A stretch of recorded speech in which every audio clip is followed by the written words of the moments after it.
Yeah, we'll just start it. All right. Good evening, everybody, and welcome to our women's division introduction. I am Becca Nguyen. I am the Director of Female Engagement and hopefully pioneering our inaugural women's tournament. And then, Wes, go ahead and introduce yourself. Hi everyone, Wes Peters. I'm the Director of League Expansion for the NCDA.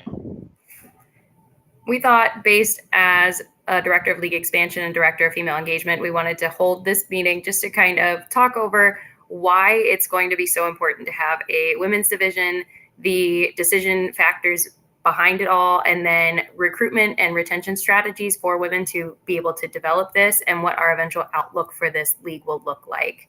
So, not to waste too much time, we can just jump into our background here of why did we decide to do a women's division. Myself personally, for anybody that does know me, I did play in the league for several years. I was one of the few women to consistently play throughout their time, and all of the feedback I heard was constantly about wanting inclusion, wanting more women's involvement in the league, wanting more play and playing time for women in the league, and just a better sense of competition. This was largely resounding, especially after COVID, for the few women we did have that stayed around. That was a main driving force behind why they all stayed with Dodgeball, based on an anonymous survey I had sent out across the league for them. And another thing that had kind of came up was talking about different ball types or different ways that women could collaborate together to play, based instead of trying to work for that spot on a roster. They still want to do that, but getting time to be able to collaborate together. And so once we kind of looked at this feedback and realized, hey, there are a bunch of women that still want to play, or at least like actually form teams together and play and travel to play dodgeball together. Let's start up a women's division. We had plenty of investment from the initial members we still have coming back this year, as well as alumni, to kind of help create a solid foundation for this. And we wanted to pilot it out with a different ball type, like I said, based on that feedback we had got.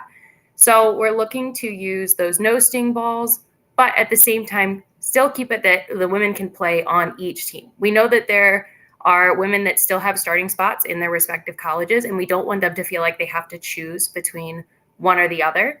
So we decided to make it that they could play 12 on 12 pinch or 6v6 Nosting at the same time.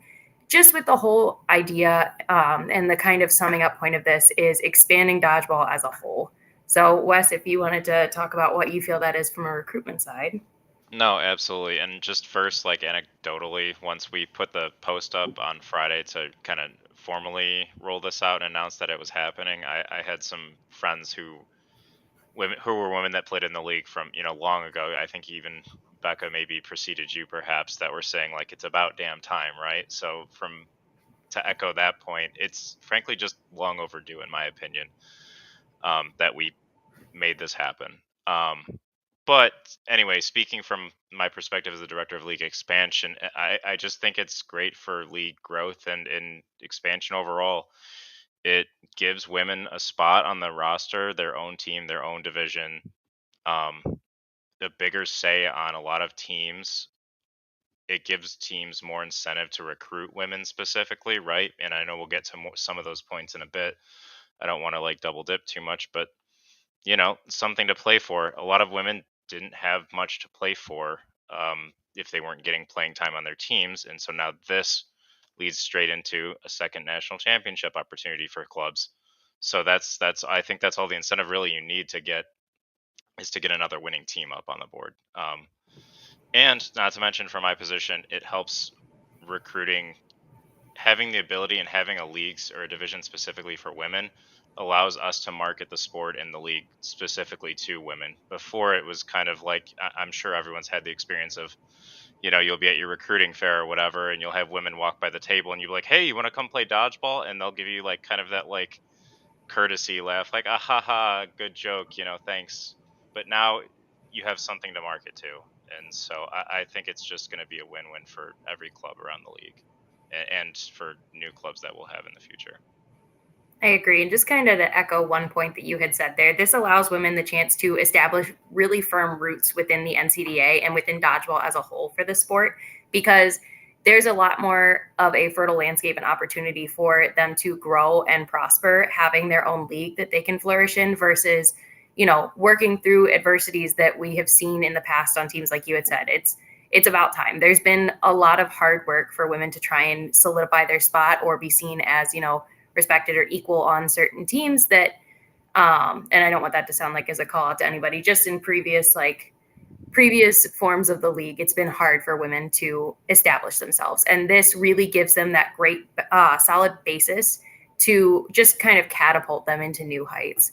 And once this gets taken off and, up off the ground, this is going to be huge for the league in terms of growth. And to kind of go into that, like you said, so we don't want to double dip, we wanted to talk about general talking points of why this is great. And that would be, like Wes said, it's another opportunity for a school to compete for a national title. I don't think there could be anything cooler than having a team take home a national title in both men's and women's. That nothing sounds like more dominating in the sport of dodgeball than just taking home 2 titles in 2 different divisions. Same day.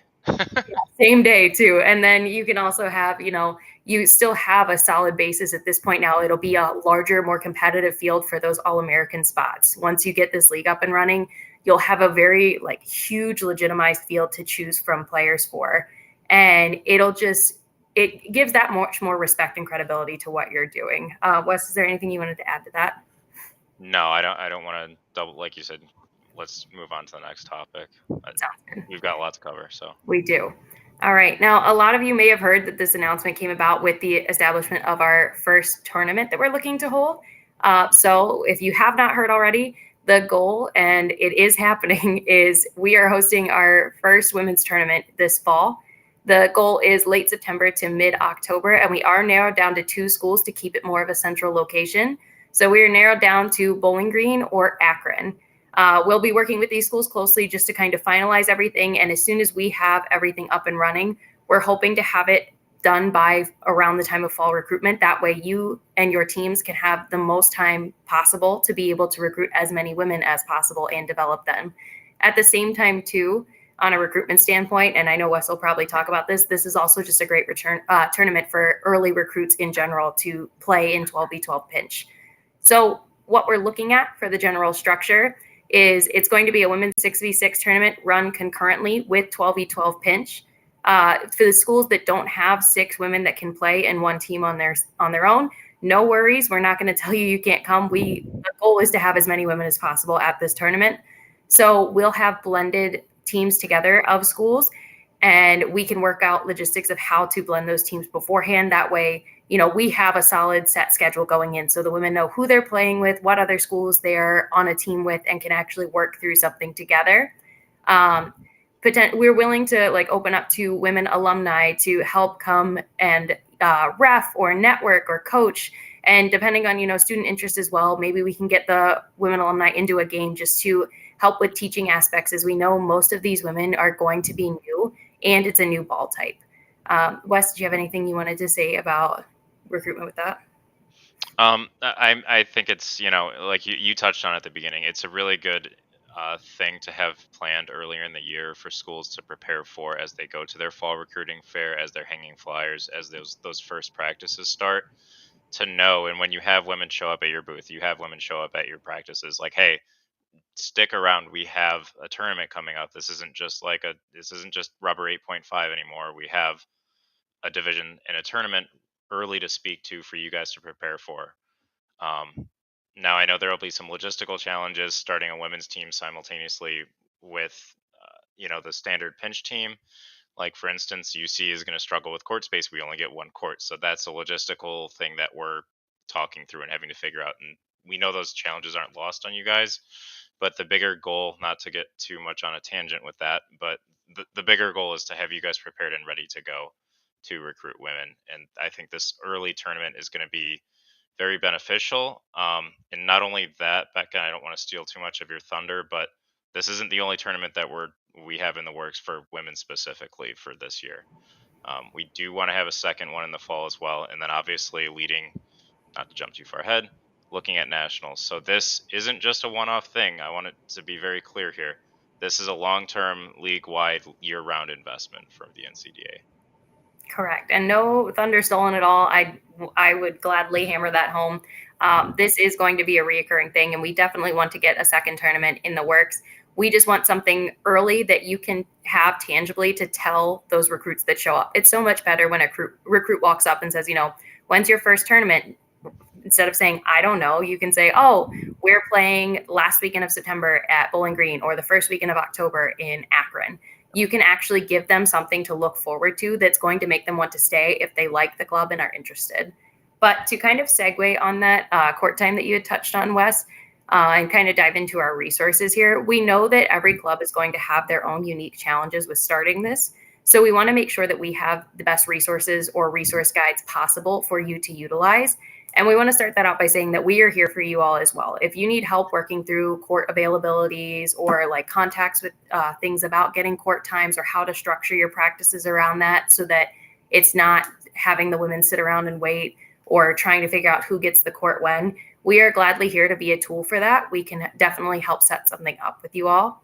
The other thing we're working on doing is overview sheets of all the information about the women's division and the upcoming women's tournament that you may need to know to reference at your recruitment fairs. So like I said, we want to have this done and hopefully at least near finalized by recruitment time for most schools, that you can have something to say, okay, it's here at this time, this date, here's some of the schools we already have interested. That way, again, it's more tangible things that you can give to those players to make them want to come and stay. We'll also have, since we did say we are piloting new ball types, we're going to have links to purchase Nosting Balls through USA Dodgeball. That's going to kind of help with making sure that women have the equipment for success, not just the court space or numbers for success as well. And then we'll have also just contact information for myself or other women around the league that want to help, that can reach out and answer any questions you may have. So a little plug here, Catherine Mays is also a great person if you're in the Ohio region to reach out to. I know she will gladly help any schools if they have questions. So we will get all of that contact information, just kind of a little resource guide for everybody to utilize and to be able to, recruit more women. Yep. Just Now, really quick before we jump ahead, Becca, to really not hammer home, but touch on a point with the Nosting Balls. For those of you who may not have seen or picked up a Nosting Ball before, it's soft rubber. And when you go to the USA Dodgeball website to order these, you might see a little bit of a sticker shock, right? They do cost a bit more than your standard, 8.5 inch pinch dodgeball. I want to calm some nerves there. One, you're not going to need to buy anywhere near as many because they really don't pop. So you're going to need to make an initial investment on about 8 to 10 balls or whatever, but they really don't pop. So that you'll have those balls for literally years, if assuming you don't lose them or stab them with something intentionally, right? That'd be the way they pop. But yeah, anyway. So no, that's a great point. Prepare people for that. Yeah, that is a great point. Thank you for bringing that up, just with full transparency on that. I personally have 2 or 3 Nosting Balls back here at my own house, and I think I've had them for 3 years, and none of them have popped or have any problems. I'm going to, knock on wood, because now that I say that, my luck, something's going to happen. Sure. But 3 years is a pretty good return on investment for what you're spending to actually get Nosting Balls to practice with. Mm-hmm.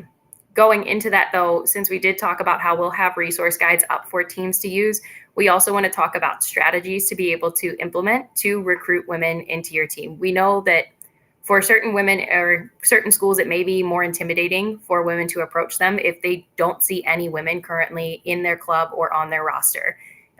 Very few women typically stay for the long haul and really invest in dodgeball when they walk in to see that they're the only woman and they are continually the only woman showing up at practice. So this is really to help get a solid core of women there and to help set them up to be able to network, to bring more women in to play against, with, and practice with, to develop a team.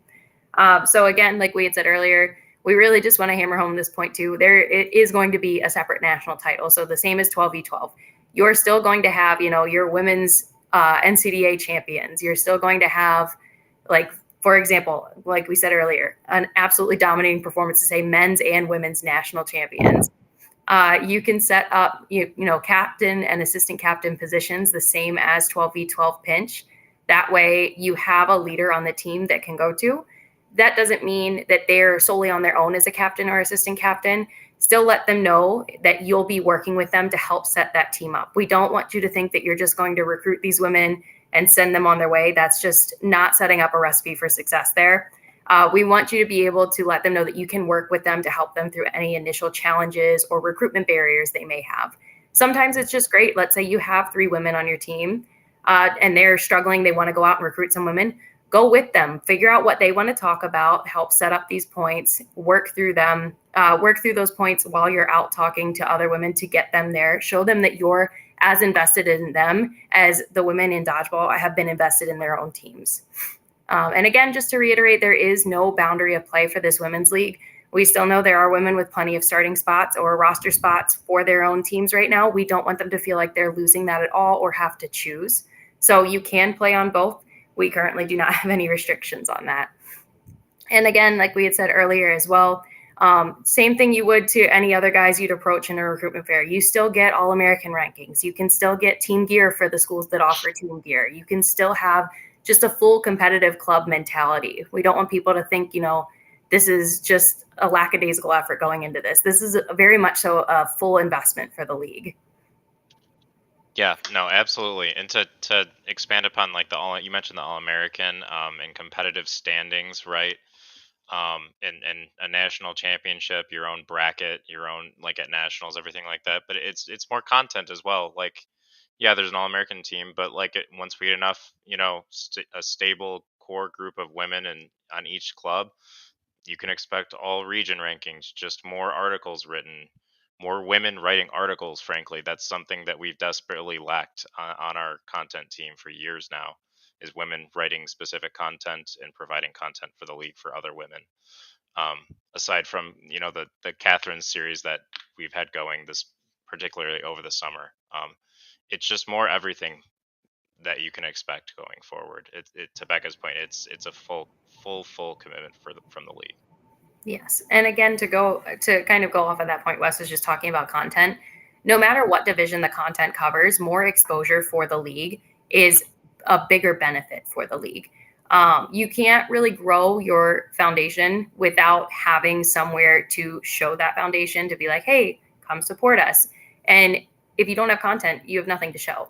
So one thing that was an idea popped in the anonymous survey that I had referenced very early in the pod here was a women's takeover for the NCDA page. So having a day where women just have this content set up and built and just have like a flooding of women's content to be able to kind of, again, have a takeover for a day, just to really hammer home that exposure for the women's league to help get an exponential growth into the future years.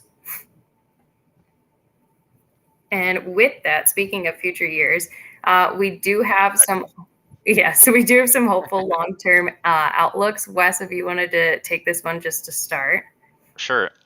Yeah, no, the idea is for this to be a long-term investment, right? We don't just want to start clubs up, have a couple tournaments here and there and say we did the thing, right? This is an ongoing year-over-year thing. We expect the women's 6v6 league to stand side by side with the standard 12v12 pinch league, right? And so with that, in years following the first initial one coming up this season, we're going to expect most, if not all clubs, starting at year 2 and certainly by year 3 to have full individual female women's teams like that can stand alone, and we don't have to necessarily, blend 3 women from one club with 4 women from another club to make a full team. The expectation going forward is that, by year 2 and 3, it'll be full teams against full teams. And with that, we'll be able to have full standings that run side by side against the 12v12 league. So you can see where both your men's and your women's and pinch teams stack up. We expect to have women's regional tournaments, right? Like we have the Ohio Dodgeball Cup, we have the Michigan Dodgeball Cup. We're going to have the women's Ohio Dodgeball Cup, the women's MDC as well. Like those are things that we can expect in years coming up. The potential for multiple teams of 6 to run concurrently, right? If your team is just out there crushing recruitment for women and you can get 2 or 3 or more teams than that to go to tournaments, it's like the B team dream that we've had with the pinch league going on. Like no one's been able to sustain that for a long period of time, right? But with 6v6, it's not that hard to get 12 women over the long haul. You can get 2 or more sustainable teams. And then with that too, the possibility to change and overhaul the format based on feedback, right? We're starting with 6v6 no sting, but that doesn't mean that that's always what it has to be. Or once we get down the road a year or two, people want something different. Like maybe they want to play foam, maybe you want to play cloth. Who knows, right? Or 8.5, whatever the case might be. Maybe expanded roster sizes works better. Maybe we move it to 8v8 or 10v10 or something. This league is largely going to be malleable based upon feedback that we receive. So, Becca. Yeah, and just to kind of echo that, this league is going to be what we can make it. As much work as we want to put into this is as far as we can take it. And I want everybody listening to think of this as professional as you would see other college sports. So men's and women's lacrosse, men's and women's soccer, other sports that have separate teams like that. That's the goal that we want you to think about when you think of standings, when you think of content, when you think of tournaments and everything like that. You're going to have just as professional of a face across the league as we're trying to develop with the NCDA right now. And you're okay. And I think Wes summed it up really well. We're going to build this league with change being at the forefront, that we want everybody to be aware that we're going to take into account what you have for feedback and try our best to be able to make it a space that is the best for everybody.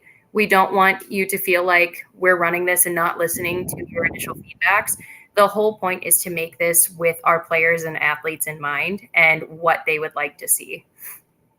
Yeah, we hope we're going to nail it on the first try, but we're very much open to feedback and suggestions. So yes. And with that too, please, if you're a team that's, struggling or has feedback from a perspective, this is where it's really going to help us in these pivotal initial years, is giving us that open feedback. Even if it's something small, it could be something from a different viewpoint that we really have not thought of. So any type of feedback is good feedback at this point. yeah, and with that, we're that any feedback at any time, like after recruiting season, we want your feedback on how recruiting went so that we can, help you recruit better in the future. After the first tournament, we want feedback. How did the tournament go from your perspective? How was it, running concurrently with the pinch division? All year long through nationals, how will we have done setting up nationals in the women's bracket? Year long sustainable feedback is going to help this league grow and be better for the future. And to go off of that too, fully expect from myself, I am a very big data driven person, or any type of qualitative or quantitative data. I fully expect to have surveys out for the teams after recruitment fairs, after that initial tournament, that do attend, those that are interested or have watched the tournament, what their initial thoughts were. I really just want to utilize this as a time to build based off of everybody. With that though, I feel like we can just talk on what we really hope for on and on with this. But yeah, just to sum it up and kind of end with it, this will hopefully be huge, and it's all dependent on you all as schools and individuals and how you can take and carry your club to that next level. I do believe we have some submitted questions we can walk through really fast before we wrap up. Sure. Yeah. Is there any in the chat as well? We can definitely, for anybody watching. I'm not on YouTube. I don't have it up on YouTube, but let me pull it up. If anything too, if there are any questions or you do have any questions, feel free to pop them in the chat. We have 6 total questions to go over, it looks like. I will say on YouTube, chat is disabled. Okay. Well, that's not good. Oh, well. Yep. If you have questions, please submit them to the NCDA Instagram page. Just DM us. Yes. All right.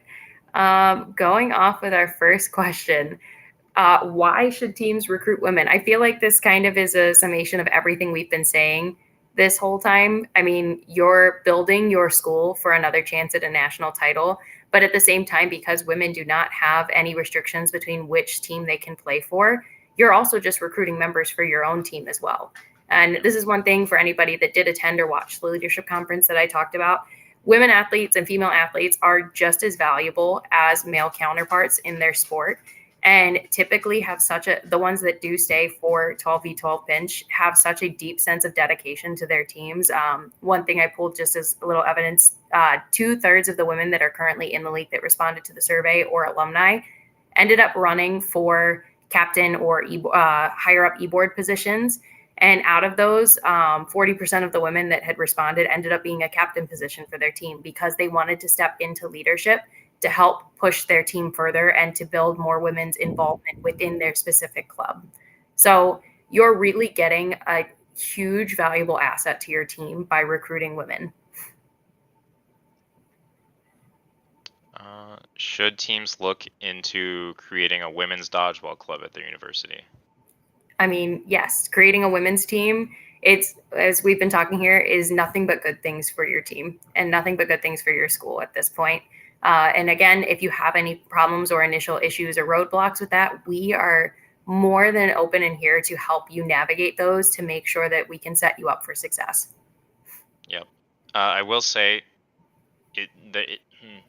it could face you could face some challenges trying to transition your standing, full men's and women's club or co-ed club into split men's and women's clubs on your campus. Just logistical things. Like, I would recommend having a stable core group of women, like at least 6 or 7, before you look at splitting off initially, because most schools have requirements, right? You need your own constitution, bylaws, etc. And most schools want you to have at least 10 active players as a part of your club who want to start it with you. So if you've only got like 2 or 3, I would sincerely recommend holding off on that. Yes. But long term, absolutely. Yes. And one point really quick to kind of touch on with that, with constitutions and bylaws, that is definitely something that we're looking at and working toward developing. But that's not going to be something that's going to be developed within the next month or by this first tournament. We want to make sure it's done right.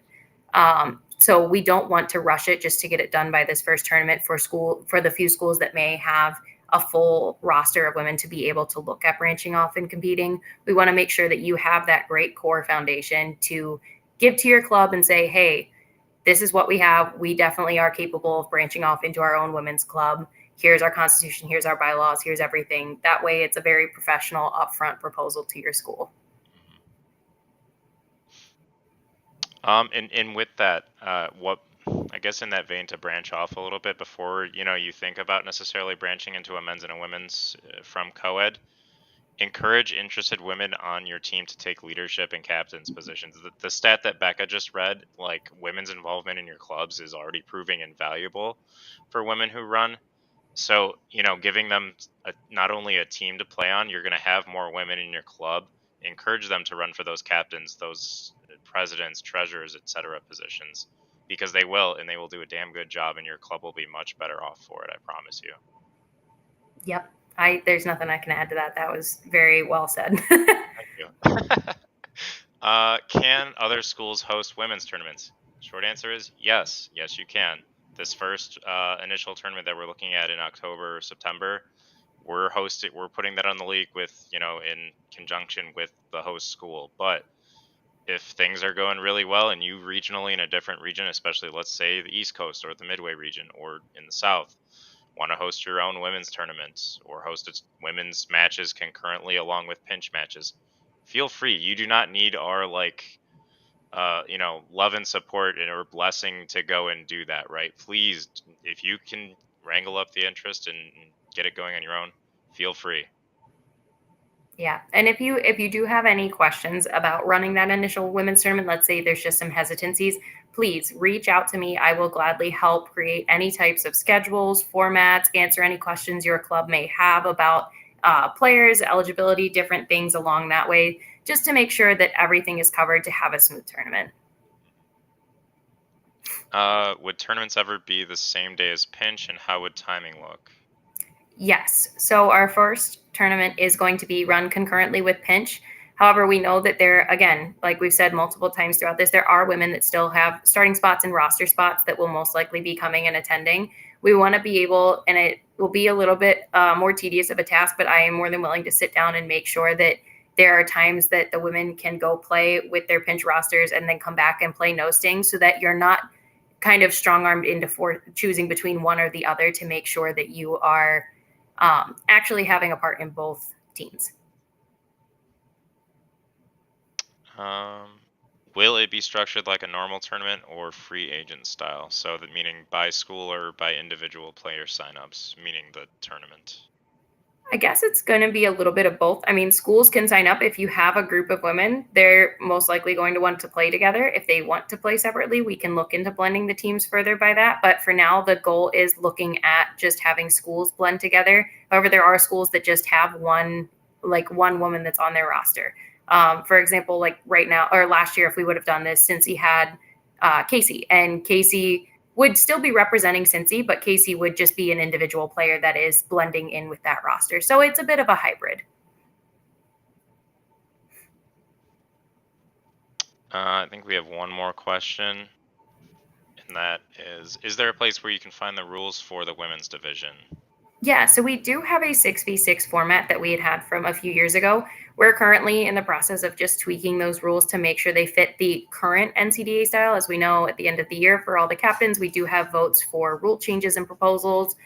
We just want to make sure that more so fits the current NCDA rules and guidelines. Yep, and we will be getting those out to you as soon as we have them, quote unquote finalized. So expect those soon. Yeah. That's all the questions we've got, Becca. Oh, perfect. Well, like Wes said earlier, apologies for the chat on YouTube or the little technical difficulties with that. If you do have any questions, feel free to send them to the NCDA via Facebook, Instagram, Discord. A little plug here. If you have not joined the NCDA Discord, please go ahead and join. That is the link right on our Facebook page. But otherwise, I think we are all set to end it, Wes. Yeah? Yeah, I'm good to go. All right. Well, thank you so much for everybody that watched and ending up will watch this. But have a good night, everybody. Yep. Have a good night, guys. Ignore the first 2 minutes of this video if you're watching it on not live. So, see ya.